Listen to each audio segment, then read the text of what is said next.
హైదరాబాద్ లో హైడ్రా మార్షల్స్ ఆందోళన కొనసాగుతుంది. జీతాలు తగ్గించడంతో మార్షల్స్ విధులు బహిష్కరించారు.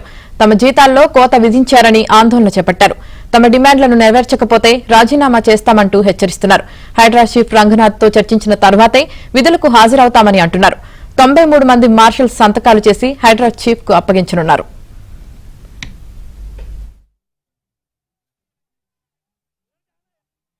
हम सहमत नहीं है। सर ने बोल रहा है कि ये जो जियो के हिसाब से आपको पेमेंट आएगी, जो आपका सैलरी बन रही है एक्स्ट्रा अमाउंट वो हम जीएचएम से डालने लगाएंगे बोल रहे हैं। ये हमारे पास में कोई प्रूफ नहीं है उस चीज़ का, इसलिए हम लोगों ने सभी को इन्फो करके, ऐसा नहीं कि इन्फो नहीं किए डायरेक्ट यहाँ पे आके धरना कर रहे हैं वैसा कुछ। అయితే అంతకుముందు కొందరు విధులకు హాజరవడంతో హైడ్రా మార్షల్స్ ఆందోళన విరమించారని వార్తలొచ్చాయి. అయితే తాము ఆందోళన విరమించలేదని, తమ సమస్య పరిష్కరించే వరకు విధులకు హాజరు కామని చెబుతున్నారు.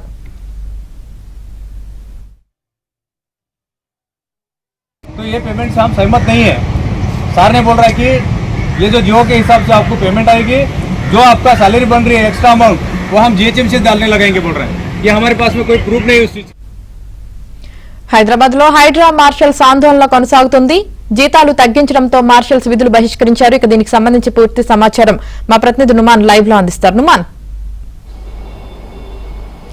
ఎస్ఐఎంని ఇటు జీతాలు తగ్గించడంతో హైడ్రా మార్షల్స్ ఆందోళన ఉదయం నుంచి కూడా కొనసాగుతుంది. దాదాపు 93 మంది మాజీ సైనిక ఉద్యోగులు వీళ్ళంతా. సో వీరంతా కూడా హైడ్రాలో ఎంతో కీలకంగా వ్యవహరిస్తున్నారు. ఇటు మాన్సూన్ విధులతో పాటుగా ఏదైతే డిజాస్టర్ మేనేజ్మెంట్ లో కూడా వీరంతా ఈ 93 మంది కీలకంగా వ్యవహరిస్తున్నటువంటి పరిస్థితి. సో గతంలో ఉన్నటువంటి శాలరీలో దాదాపు 7,000 శాలరీ తగ్గించడంతో తామంతా కూడా తీవ్రంగా నష్టపోతున్నాము, తమ శ్రమకు తగ్గ వేతనాన్ని ఇవ్వాలంటూ కూడా వారు ప్రధానంగా డిమాండ్ చేస్తున్నటువంటి పరిస్థితి. ఈ నేపథ్యంలో ఉదయం నుంచి కూడా ఇటు మాన్సూన్ ఆపరేషన్స్ తో పాటుగా ఏదైతే ఇటు హైడ్రా చేపడుతున్నటువంటి కీలకమైనటువంటి ఆపరేషన్స్ మీద కూడా కొంత ఎఫెక్ట్ పడినటువంటి పరిస్థితి. సో ఈ నేపథ్యంలో ఏదైతే ఈ ఆందోళన క్రమంలో ప్రస్తుతం హైడ్రా చీఫ్ రంగనాథ్ వారిని కార్యాలయానికి పిలిపించుకున్నారు. 93 మంది ఎవరైతే మాజీ సైనిక ఉద్యోగులు ఉన్నారో సో వీరందరినీ కూడా మార్షల్ అందరినీ పిలిపించి ప్రస్తుతం వారి డిమాండ్లు ఏంటి, వారు ఏం కోరుకుంటున్నారు ఏంటనే దాని మీద కూడా వారి నుంచి క్లారిటీగా వివరణ తీసుకుంటున్నటువంటి పరిస్థితి. ప్రస్తుతం మనం హైడ్రా కార్యాలయంలో ఉన్నాము. సో హైడ్రా కార్యాలయంలో ఏదైతే లోపల ఏదైతే 93 మంది హైడ్రా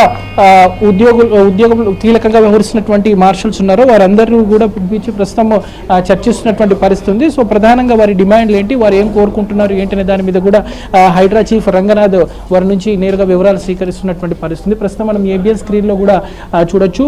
హైడ్రా చీఫ్ రంగనాథ్ ప్రస్తుతం మాట్లాడుతున్నారు వారందరితో కూడా. అంటే గతంలో ఉన్నటువంటి శాలరీలో దాదాపు 7,000 రూపాయల శాలరీ తగ్గించడం మూలంగా తాము తీవ్రంగా నష్టపోతాము. ముఖ్యంగా ఏదైతే మాన్సూన్లో తాము ఎంతో కీలకంగా వ్యవహరిస్తున్నాము, దాంతోపాటు ఇటు ఏదైతే హైడ్రా చేపడుతున్నటువంటి డిమాలిషన్ ప్రక్రియలో కూడా తాము కీలకంగా వ్యవహరిస్తున్నామంటూ కూడా హైడ్రా చీఫ్ రంగనాథ్ దృష్టికి వారంతా తీసుకువెళ్తున్నారు. సో ఇప్పటికే వారు ఒక మెమోరాండంని కూడా సిద్ధం చేసుకున్నారు. సో తమ డిమాండ్ల మీద మాత్రము నో చెబితే తప్పకుండా రాజీనామా చేస్తామంటూ కూడా ఇప్పటికే ఇటు హైడ్రా మార్షల్స్ హెచ్చరించారు. సో ఈ నేపథ్యంలో 93 మంది మార్షల్స్ సంతకాలు చేసి హైడ్రాకు లెటర్ ను కూడా అప్పగించినటువంటి పరిస్థితి ఉందని చెప్పవచ్చు. ప్రస్తుతం ఏదైతే 93 మంది మార్షల్స్ హైడ్రా చీఫ్ రంగనాథ్ తో చర్చిస్తున్నారు. సో చర్చలు సఫలమైతేనే తాము డ్యూటీల్లోకి హాజరవుతామంటూ కూడా చెప్తున్నటువంటి పరిస్థితి. సో విధుల బహిష్కరణతో మాత్రం ఇటు మాన్సూన్ ఆపరేషన్స్ మీద తీవ్రంగా ఎఫెక్ట్ పడిందని చెప్పొచ్చు. సో మొత్తం 29,000 జీతం ఉన్న తాము దాంట్లో 7,000 రూపాయలు తగ్గించారు. సో ఈ హైడ్రా ఏర్పడినప్పటి నుంచి ఇచ్చిన ప్రతి టాస్క్ ని కూడా తాము సమర్థవంతంగా